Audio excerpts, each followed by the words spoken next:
Hey, how you doing? This is Tom, and this is Tom's Radio Room Show.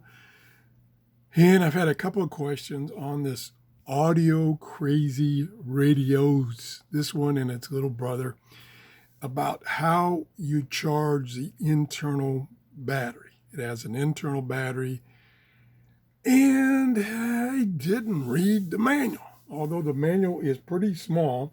But if you read at the very beginning of the manual, it tells you plug in the AC cord and it will charge the internal battery. And you can see right now, if you look real close there, there's a charge indicator and it is on. There's also a Bluetooth indicator.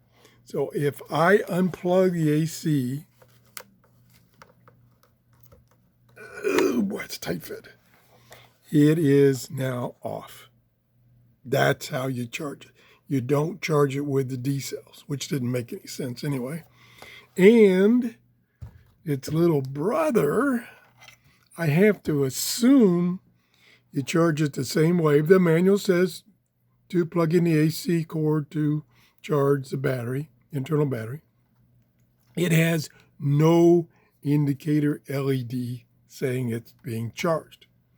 Now, what I am going to do is I'm going to leave this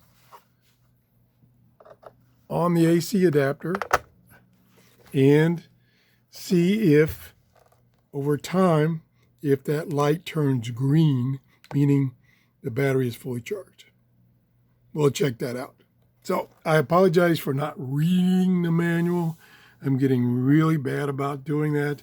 I get too big a hurry, get too excited, don't read the manual. I guess what happened is I didn't see any charge indicator on this radio, so I thought this one didn't, and both manuals do say plug in the AC cord to charge the internal battery. So while you're listening to the radio on AC, it's charging that battery for you. So that's the answer. I apologize for not recognize that earlier, reading the manual like I should. Getting really bad about that. Anyway, have a great day. Bye-bye.